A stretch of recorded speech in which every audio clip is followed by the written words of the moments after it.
নমস্কার বন্ধুরা, আশা করি তোমরা সকলে ভালো আছো। আমিও খুব ভালো আছি। সকাল সকাল মাম্মামকে রেডি করিয়ে নিয়ে বেরিয়ে পড়েছি।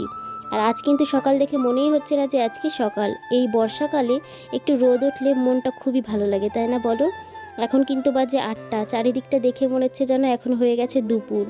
কি রোদ! এই রোদের মধ্যে এখন আমি আর মাম্মাম যাচ্ছি স্কুলে। কিন্তু এই ঠান্ডা ঠান্ডা ওয়েদারে হালকা একটু রোদ গায়ে লাগছে, খুবই ভালো লাগছে। আজকে কিন্তু আকাশে একটুও মেঘ নেই। বর্ষাকাল হলেও আজকে দেখে মনেই হচ্ছে না বর্ষাকাল।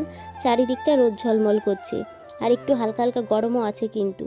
মাম্মামের এখন পেয়ার লাইন শুরু হয়ে গেছে। এখন এই যে আমি একটুখানি দাঁড়িয়ে থাকলাম, তারপরে যাব একটুখানি মিষ্টির মামা বাড়িতে। আবার কিছু কাজও আছে, বাজারে একটুখানি যাব।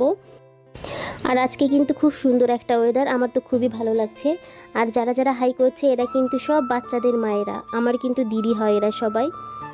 সব দিদিরা তো তোমাদেরকে হাই করে দিল। তা চলো এখন আমি যাচ্ছি বাড়িতেই বলতে পারো, বাজারে মণিমাথার ওপর দিয়ে যেতে হবে। দত্তপুলের ওপর দিয়ে যাওয়া আসা করতে হয় আমার। আর এই যে আজকের আকাশটা এত সুন্দর লাগছে না, চারিদিক রোদ, কী যে ভালো লাগছে। আর বাড়িতে এক গাবলা জামা কাপড় ভেজানো রয়েছে, বাড়িতে গিয়ে সেগুলোও কাচতে হবে। তার আগে একটু ওখান দিয়ে যাওয়ার সময় মিষ্টির মামির সঙ্গে দেখা করে গেলাম। আর মিষ্টির মামি ভিডিওতে একদমই আসবে না, জোর করে নিয়ে আসলাম। মিষ্টির মামি তখন কাজ করছিল, তাই বলছিল আমাকে নিও না ভিডিওতে, আরও নাইটি পরে রয়েছি। তাও জোর করে একটুখানি ভিডিওতে নিয়ে নিয়েছিলাম। আর মাম্মামের সময় মতো মাম্মামকে স্কুলে আনতেও চলে গেছি। সে নেক্সট ভিডিওতে। তোমরা সকলে ভালো থেকো, সুস্থ থেকো, টাটা।